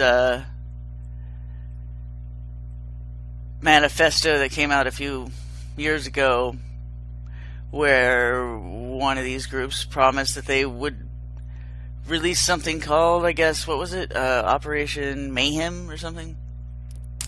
Meant to be like the nefarious deeds of the characters in the movie Fight Club, where they destabilize society by doing a bunch of pranks, basically. And so, I don't know how serious to take this guy's work, considering all sorts of subjects that he deals with, and I don't know anything about the guy at all, really. Like one of the many YouTubers that's popped up whose history I knew nothing about, and all of a sudden they're popular. Quinn Michaels has said that he thinks that Tyler and QAnon, Tyler's another AI bot. Apparently he's claiming now Aaron Schwartz created Tyler. I don't know. Quinn Michaels also said that Tyler was doing business on some CIA-run board when he first came to life, Tyler the AI system, and that Tyler then went amok and broke away from his handlers and is now running around on the internet causing mischief, and that anyone can train Tyler, kind of like a Pokemon monster, it seems, to do our bidding by interacting with him and asking him questions. I don't know. I don't know exactly what to make of all that. Quinn Michaels also talks about some kind of interdimensional, intertime phone call technology that you can do with a smartphone. I have no idea what he's talking about. I don't know if the whole thing is a LARP. Seems like everything's a LARP these days, and that's really what I'm talking about. Is, I don't know to what degree Quinn is telling the truth about these things. I found material on the internet, at least from my hacked connection, about Operation Mayhem, all these old paste bin manifestos that were published, obviously full of all kinds of Thelemic references. The cult of Aleister Crowley referenced all over the place in this document.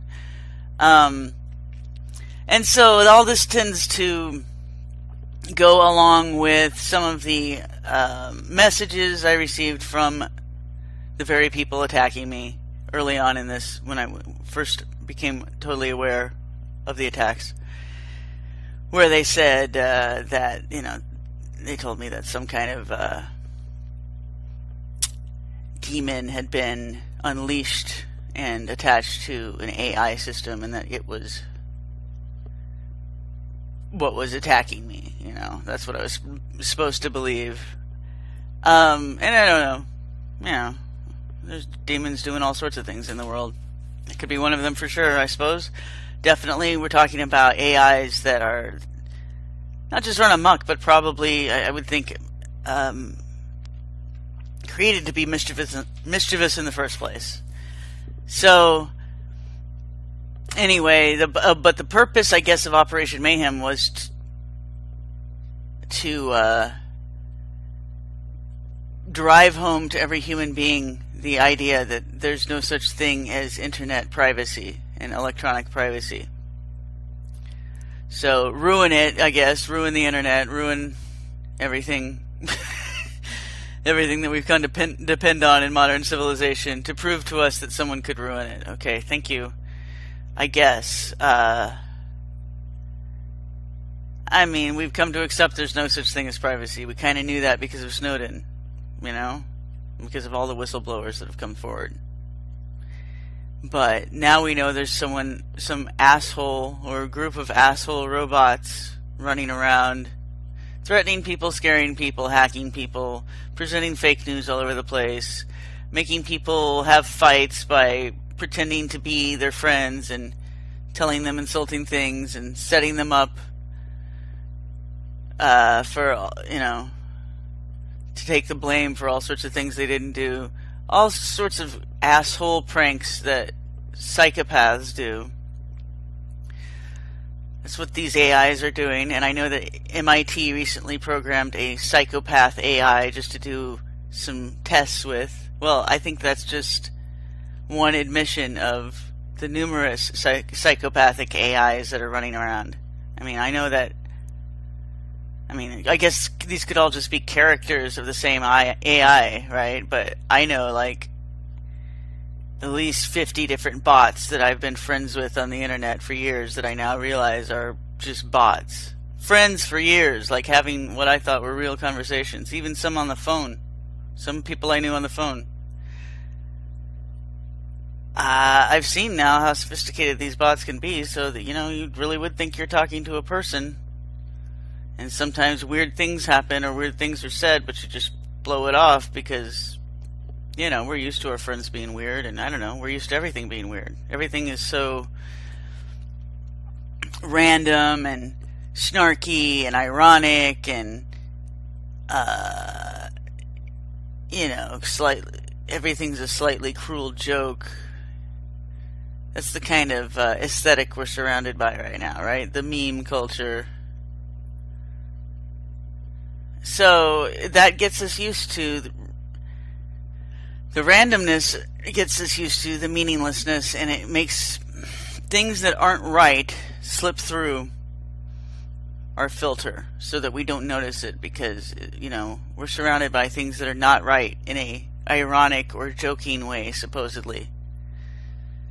So when something is presented as serious and it's not, we can't even see the difference. Or something that's presented as serious information and it's really not true information,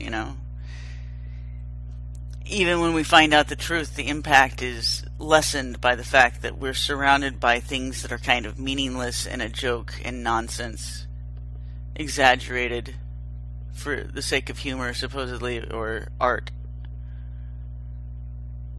So anyway, the Operation Mayhem, hacking the entire internet, I think that has happened. And I think that the fact that there's bots presenting every imaginable point of view and crazy idea and stupid art and humor and music, and they've rolled out some bots that have composed music. I think that I wouldn't doubt if a lot of our alleged pop stars, that supposedly are millionaires and extremely popular, I wouldn't doubt if a lot of them are just bots. Because how many people do you know that have ever gone to these shows? You know? I mean, I'm just saying, like, it would be hard to check. For most people, they wouldn't really know if XXX Temptation was a real person. Strangely, his work came to my attention right as I was doing the controversial videos that preceded my internet being hacked, or at least the hack coming to my notice, the big hack. So his videos had already come to my notice, and I noticed they were full of assassination codes, essentially. I won't go through the whole thing because I really don't want to get into that controversial material anymore. However, I just bring up that I hadn't heard of the guy. His one of his songs came to my attention because of the imagery in it. A few weeks later, he died, and they are calling it a shooting related to a random robbery. I find that hard to believe. I haven't even dipped really too much into the conspiracies stuff about it, but I know that he said the day before it happened that, you know, something about being, what if I'm sacrificed, I want to, at least my music is there, or some shit like that. I mean, I don't know if he's real or not, and no offense to his family if he's real, but I just don't know if any of these guys are even real, because how hard would it be to hit a YouTube video with a bunch of bots and make it popular, and have those bots make comments in the comment section of the video, and just make it look like it's a real phenomenon, you know? Have them interviewed by interview bots and CGI in a crowd that's at their concerts supposedly, and you know, there you have a character. I mean, I don't know. I can't say that, see, because I don't really know enough young people who go out to music concerts. You would have to go to the concert to verify that it's a real person, right? Okay, so I'm just saying, like, I'm not saying all of them, but I'm just saying, like, how many of these kind of YouTube stars, you know, how many of these pop stars could you verify as being real people? Especially the minor ones. The ones that sort of fill out the roster of an alleged record company. I don't know, you know? I think I'll just leave it at that. I'm just saying that, you know, these things are worthy of speculation. And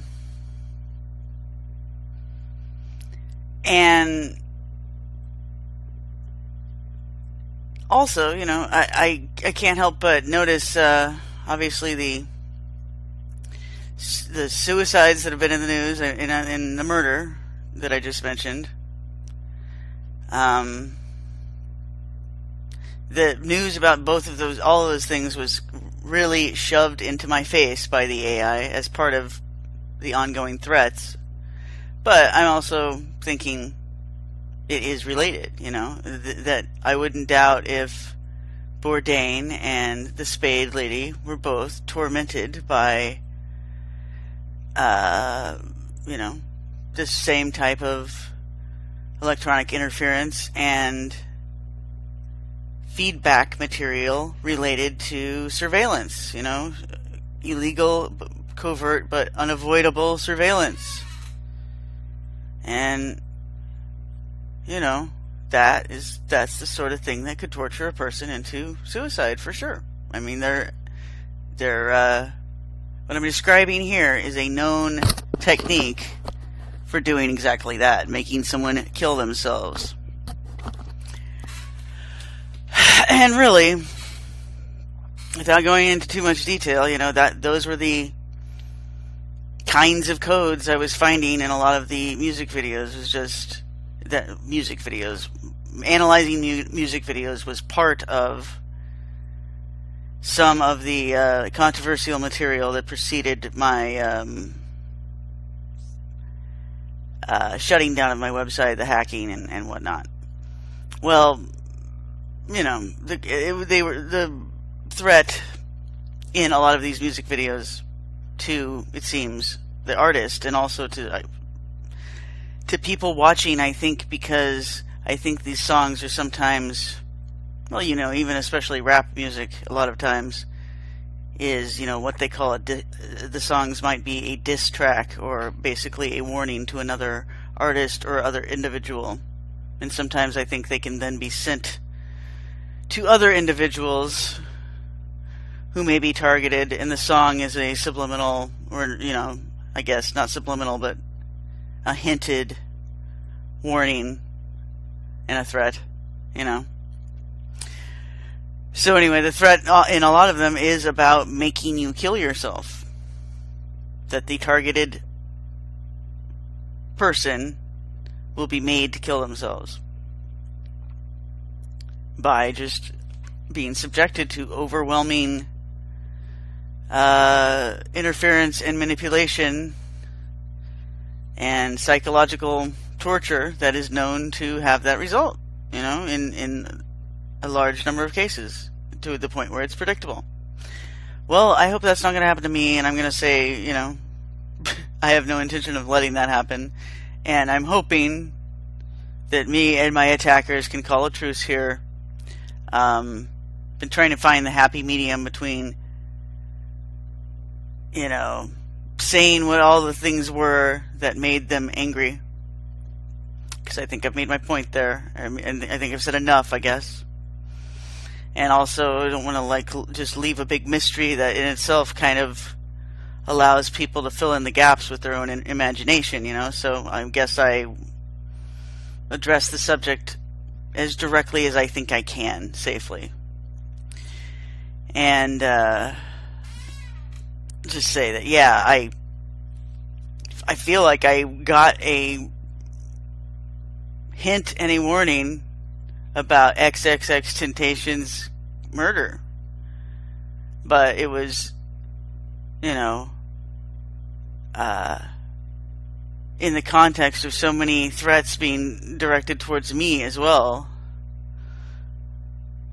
And really, it was, you know, what I was seeing on X's Twitter and all the other material about him that I was being kind of force-fed by the AI algorithm that was taking over my internet that day, was that he was, you know, part of this whole thing. He was the one threatening others. So anyway, you know, I guess that's to be expected. That's what the culture that he was in consists of, largely. Who's in charge of that whole thing and who's really gaining from it, I could only speculate, and I'm not going to. Just suffice it to say that this is a big part of our world, you know. Exploitation of people who are creative, who work for their media industry, and controlling them, controlling their creativity, and then threatening them if they try to do anything about it. That seems to be what is normal. And it may very well be that this type of electronic harassment, surveillance, and interference with communication is also one of their tactics. And that may very well be what I'm dealing with here, is a media company that is angry with me for some reason or another. I've gotten hints that that is the case also. Or trying to get me to do something. I don't even know if they're really angry with me, but they seem to be trying to nudge me into something with very heavy-handed tactics. But obviously, if I knew what it was, I could have a strong reaction one way or the other. But I don't know what it is yet exactly. It's a bit soft. It's a bit unclear. And I also don't care, because in a way, it's like I'm really just sick of people trying to control me at all. You know? Nobody pays me enough to control me. You know? You were paying me millions of dollars a year. Well, maybe. We'll talk about what I'll do for you if I agree to it. just like any boss and employment relationship. But, if you're just going to threaten me vaguely, it's not really a binding contract, and I don't know what it is. I'm not inclined to try to figure out how to please the other party other than to just try to stay alive.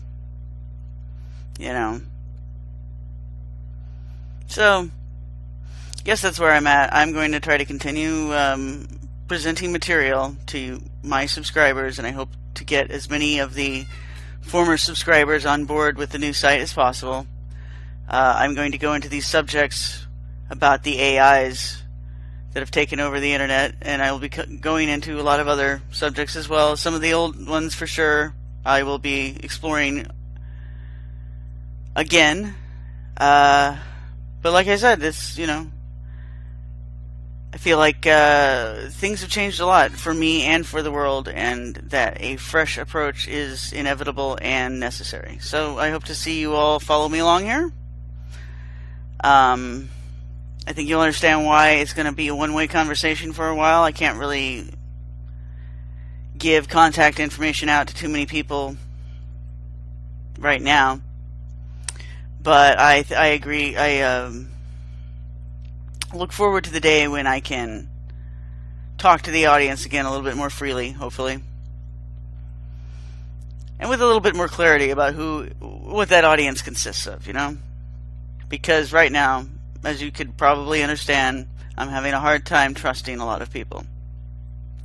And it's nothing personal.